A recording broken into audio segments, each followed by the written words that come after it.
Potts here again. This is chapter 3 from Harry Potter and the Philosopher's Stone. It's called The Letters from No One. The escape of the Brazilian boa constrictor earned Harry his longest ever punishment. By the time he was allowed out of his cupboard again, the summer holidays had started, and Dudley had already broken his new cine camera, crashed his remote control aeroplane, and, first time on his racing bike, knocked down old Mrs. Figg as she crossed the privet drive on her crutches. Harry was glad school was over, but there was no escaping Dudley's gang, who visited the house every single day. Piers Dennis, Malcolm and Gordon were all big and stupid, but as Dudley was the biggest and stupidest of the lot, he was the leader. The rest of them were all quite happy to join in Dudley's favourite sport, Harry hunting. This was why Harry spent as much time as possible out of the house, wandering around and thinking about the end of the holidays, where he could see a tiny ray of hope. When September came, he would be going off to secondary school. And for the first time in his life, he wouldn't be with Dudley. Dudley had a place at Uncle Vernon's old school, Smeltings. Piers Polkiss was going there too. Harry, on the other hand, was going to Stonewall High, the local comprehensive. Dudley thought this was very funny. They stuff people's heads down the toilet first day at Stonewall, he said to Harry. Want to come upstairs and practice? No, thanks, said Harry. The poor toilet's never had anything as horrible as your head down it. It might be sick. Then he ran, before Dudley could work out what he'd said. One day in July, Aunt Petunia and Dudley took Dudley to London to buy his Smeltings uniform, leaving Harry at Mrs. Figg's. Mrs. Figg wasn't as bad as usual. It turned out she'd broken her leg tripping over one of her cats, and she didn't seem quite as fond of them as before. She let Harry watch television and gave him a big piece of chocolate cake that tasted as though she'd had it for several years. That evening, Dudley paraded around the living room for the family in his brand new uniform. Smeltings boys wore maroon tailcoats, orange knickerbockers, and flat straw hats called boders. They also carried knobbly sticks used for hitting each other while the teachers weren't looking. This was supposed to be good training for later life. As he looked at Dudley in his new knickerbockers, Uncle Vernon said gruffly that it was the proudest moment of his life. Aunt Petunia burst into tears, and she said she couldn't believe it was her ickle Dudleykins. He looked so handsome and grown up. Harry didn't trust himself to speak. He thought two of his ribs might already have cracked from trying not to laugh. There was a horrible smell in the kitchen the next morning when Harry went in for breakfast. It seemed to be coming from a large metal tub in the sink. He went to have a look. The tub was full of what looked like dirty rags, swimming in grey water. "What's this?" he asked Aunt Petunia. Her lips tightened, as they always did, if he dared to ask a question. "Your new school uniform," she said. Harry looked in the bowl again. "Oh," he said, "I didn't realize it had to be so wet." "Don't be stupid," snapped Aunt Petunia. "I'm dyeing some of Dudley's old things grey for you. It'll look just like everyone else's when I've finished." Harry seriously doubted this, but thought it best not to argue. He sat down at the table and tried not to think about how he was going to look on his first day at Stonewall High. Like he was wearing bits of old elephant skin, probably. Dudley and Uncle Vernon came in, both with wrinkled noses because of the smell from Harry's new uniform. Uncle Vernon opened his newspaper as usual, and Dudley banged his smelting stick, which he carried everywhere, on the table.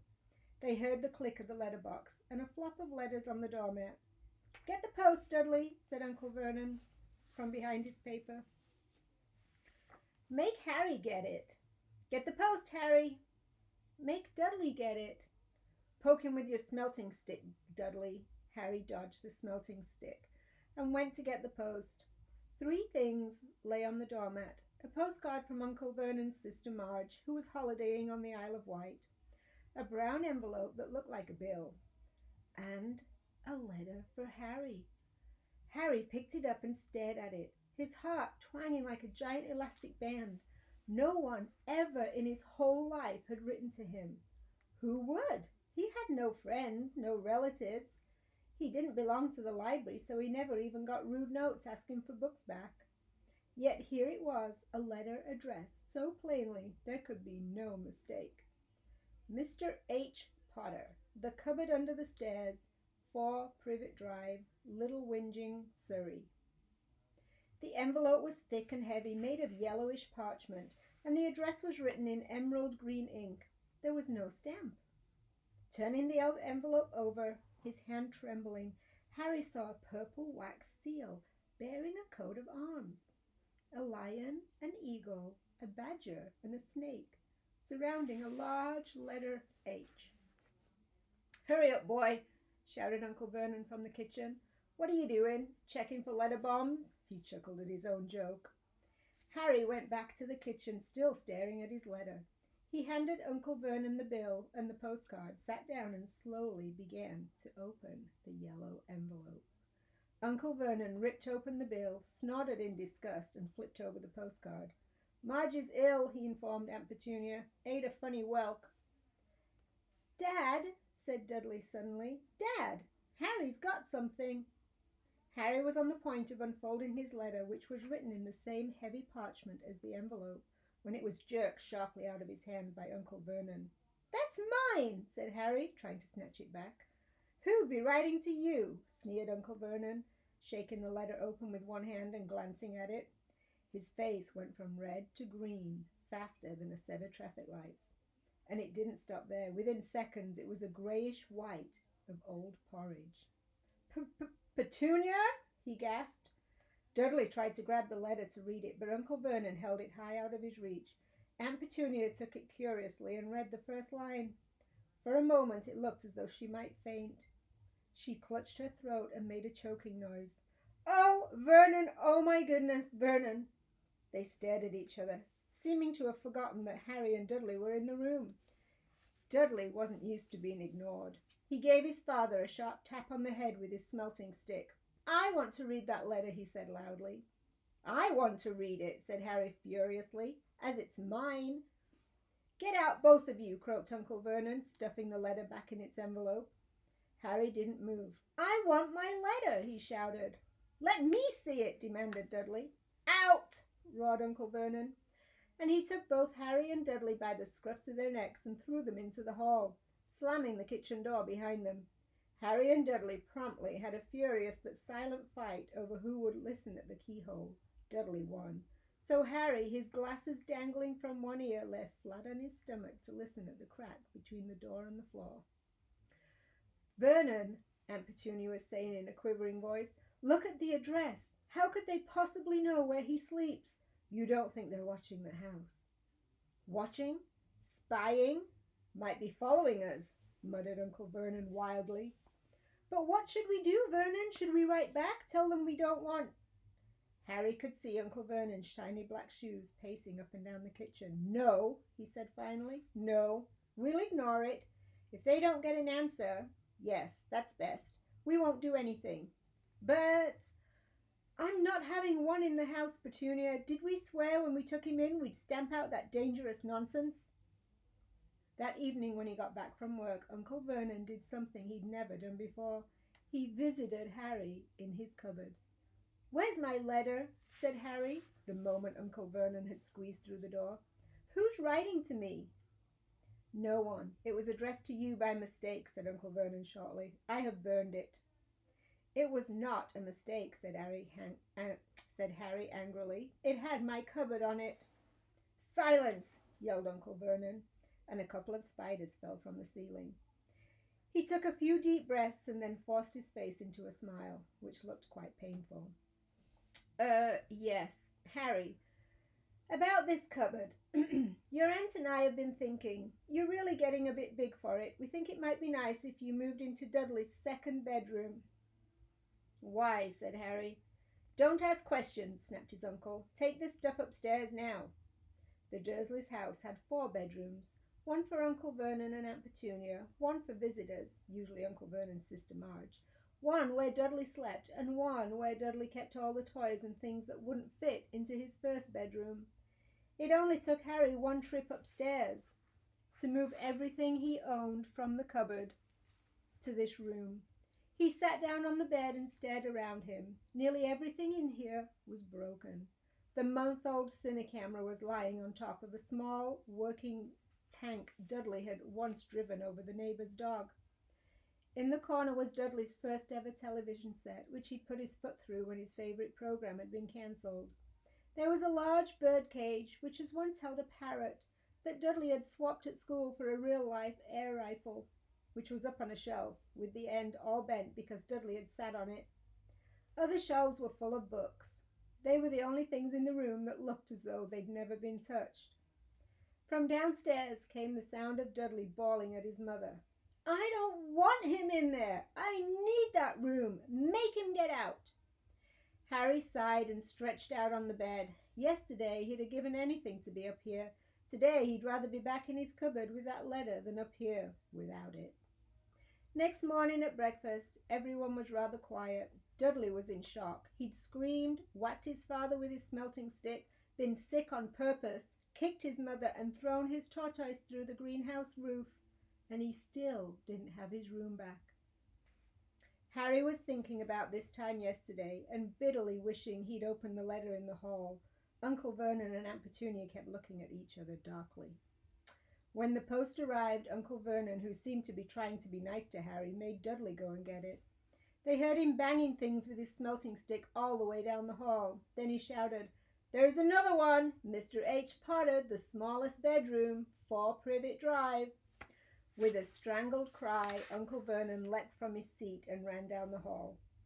Harry right behind him. Uncle Vernon had to wrestle Dudley to the ground to get the letter from him, which was made difficult by the fact that Harry had grabbed Uncle Vernon around the neck from behind.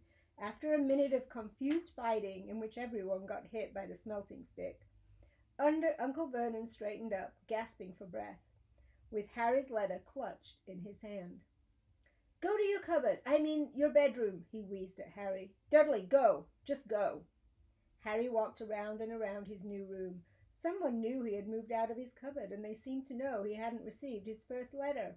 Surely that meant they'd try again. And this time he'd make sure they didn't fail. He had a plan. The repaired alarm clock rang at 6 o'clock the next morning. Harry turned it off quickly and dressed silently. He mustn't wake the Dursleys. He stole downstairs without turning on any of the lights. He was going to wait for the postman on the corner of Privet Drive and get the letters for number 4 first. His heart hammered as he crept across the dark hall towards the front door. Ah! Harry leapt into the air. He'd trodden on something big and squashy on the doormat. Something alive. Lights clicked on upstairs, and to his horror, Harry realized the big squashy something had been his uncle's face. Uncle Vernon had been lying at the foot of the front door in a sleeping bag, clearly making sure that Harry didn't do exactly what he'd been trying to do. He shouted at Harry for about an hour and a half, and then told him to go and make a cup of tea. Harry shuffled miserably off into the kitchen, and by the time he got back, the post had arrived right into Uncle Vernon's lap. Harry could see 3 letters addressed in green ink. "I want," he began, but Uncle Vernon was tearing the letters into pieces before his eyes. Uncle Vernon didn't go to work that day. He stayed at home and nailed up the letterbox. "See," he explained to Aunt Petunia through a mouthful of nails, "if they can't deliver them, they'll just give up." "I'm not sure that'll work, Vernon." "Oh, these people's minds work in mysterious ways, Petunia. They're not like you and me," said Uncle Vernon, trying to knock in a nail with a piece of fruitcake Aunt Petunia had just brought him. On Friday, no fewer than 12 letters arrived for Harry. As they couldn't go through the letterbox, they'd been pushed under the door, slotted through the sides, and a few even forced through the small window, the downstairs toilet. Uncle Vernon stayed at home again. After burning all the letters, he got out a hammer and nails and boarded up the cracks around the front and back doors so no one could go out. He hummed "Tiptoe Through the Tulips" as he worked, and jumped at small noises. On Saturday, things began to get out of hand. 24 letters to Harry found their way into the house, rolled up, hidden inside each of the 24 eggs that the confused milkman had handed Aunt Petunia through the living room window. While Uncle Vernon made furious telephone calls to the post office and the dairy, trying to find someone to complain to, Aunt Petunia shredded the letters in her food mixer. "Who on earth wants to talk to you this badly?" Dudley asked to Harry in amazement. On Sunday morning, Uncle Vernon sat down at the breakfast table looking tired and rather ill, but happy. "No post on Sundays," he reminded them happily as he spread marmalade on his newspapers. "No damn letters today." Something came whizzing down the kitchen chimney as he spoke and caught him sharply on the back of the head. The next moment, 30 or 40 letters came pelting out of the fireplace like bullets. The Dursleys ducked, but Harry leapt in the air, trying to catch one. "Out! Out!" Uncle Vernon seized Harry around the waist and threw him into the hall. When Aunt Petunia and Dudley had run out with their arms over their faces, Uncle Vernon slammed the door shut. They could hear the letters still streaming into the room, bouncing off the floor and the walls. "That does it," said Uncle Vernon, trying to speak calmly, but pulling great tufts of his mustache at the same time. "I want you all back here in 5 minutes, ready to leave. We're going away. Just pack some clothes, no arguments." He looked so dangerous, with his half a mustache missing, and no one dared argue. 10 minutes later, they'd wrenched their way through the boarded-up doors and were in the car speeding toward the motorway. Dudley was sniffling in the back seat. His father had hit him round the head for holding them up while he tried to pack his television, video, and computer in his sports bag. They drove, and they drove. Even Aunt Petunia didn't dare ask where they were going. Every now and then, Uncle Vernon would take a sharp turn and drive in the opposite direction for a while. Shake 'em off, he'd mutter whenever he did this. They didn't stop to eat or drink all day. By nightfall, Dudley was howling. He'd never had such a bad day in his life. He was hungry. He missed 5 television programs he'd wanted to see, and he'd never gone so long without blowing up an alien on his computer. Uncle Vernon stopped at last outside a gloomy-looking hotel on the outskirts of a big city. Dudley and Harry shared a room with twin beds and damp, musty sheets. Dudley snored, but Harry stayed awake, sitting on the windowsill staring down at the lights and passing cars. They ate stale cornflakes and cold tinned tomatoes on toast for breakfast the next day. They had just finished when the owner of the hotel came over to their table.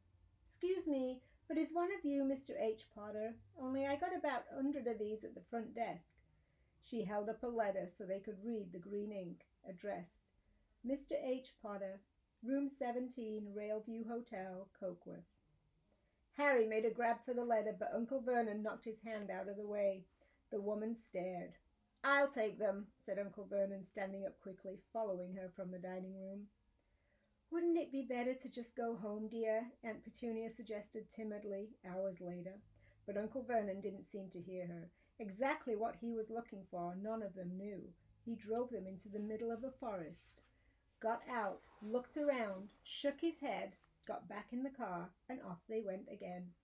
The same thing happened in the middle of the plowed field, halfway across a suspension bridge, and at the top of a multi-story car park. "Daddy's gone mad, hasn't he?" Dudley asked Aunt Petunia dully late in the afternoon. Uncle Vernon had parked at the coast, locked them all inside the car, and disappeared. It started to rain. Great drops beat on the roof of the car. Dudley sniveled. "It's Monday," he told his mother. "The great Humberto's on tonight. I want to stay somewhere with a television." Monday? This reminded Harry of something. If it was Monday, you could usually count on Dudley to know the days of the week because of the television. Then tomorrow, Tuesday, was Harry's 11th birthday. Of course! Birthdays were never exactly fun. Like last year, the Dursleys had given him a coat hanger and a pair of Uncle Vernon's old socks. Still, you weren't 11 every day. Uncle Vernon was back and he was smiling. He was also carrying a long, thin package and didn't answer Aunt Petunia when she asked what he'd bought. "Found the perfect place," he said. "Come on, everyone out." It was very cold outside the car. Uncle Vernon was pointing at what looked like a large rock way out to sea. Perched on the top of the rock was the most miserable little shack you could imagine. One thing was certain. There was no television there. "Storm forecast for tonight," said Uncle Vernon gleefully. and clapping his hands together, and this gentleman's kindly agreed to lend us his boat. A toothless old man ambled up to them, pointing with a rather wicked grin at an old rowing boat that bobbed in the iron-grey water below them. "I've already got us some rations," said Uncle Vernon, "so all aboard." It was freezing on the boat. Icy sea spray and rain crept down their necks, and a chilly wind whipped their faces. After what seemed like hours, they reached the rock, where Uncle Vernon, slipping and sliding, led the way to the broken-down house. The inside was horrible. It smelled strongly of seaweed. The wind whistled through the gaps in the wooden walls, and the fireplace was damp and empty. There were only 2 rooms. Uncle Vernon's rations turned out to be a packet of crisps each and 4 bananas. He tried to start a fire, but the empty crisp packets just smoked and shriveled up. "Could do with some of those letters now, eh?" he said cheerfully. He was in a very good mood. Obviously, he thought no one stood a chance of reaching them here in a storm to deliver post. Harry privately agreed, though the thought didn't cheer him up at all. As night fell, the promised storm blew up around them. Spray from the high waves splattered the walls of the hut, and a fierce wind rattled in the filthy windows. Aunt Petunia found a few mouldy blankets in the second room, and she made up a bed for Dudley on the moth-eaten sofa. She and Uncle Vernon went off to the lumpy bed next door, and Harry was left to find the softest bit of floor he could and curl up under the thinnest, most ragged blanket. The storm raged more and more ferociously as the night went on, and Harry couldn't sleep. He shivered and turned over, trying to get comfortable, his stomach rumbling with hunger. Dudley's snores were drowned by the low rolls of thunder that started near midnight. The lighted dial of Dudley's watch was dangling over the edge of the sofa on his fat wrist. Told Harry he'd be 11 in 10 minutes' time. He lay and watched his birthday tick nearer, wondering if the Dursleys would remember at all, wondering where the letter writer was now. 5 minutes to go. Harry heard something creak outside. He hoped the roof wasn't going to fall in, although he might be warmer if it did. 4 minutes to go. Maybe the house in Privet Drive would be so full of letters when they got back he'd be able to steal one somehow. 3 minutes to go. Was that the sea slapping hard on the rock like that? And 2 minutes to go. What was that funny crunching noise? Was the rock crumbling into the sea? 1 minute to go, and he'd be 11. 30 seconds. 20. 10. 9. Maybe he'd wake Dudley up to annoy him. 3, 2, 1. Boom! The whole shack shivered, and Harry sat bolt upright, staring at the door. Someone was outside, knocking to come in. Thank you, guys. That was chapter 3.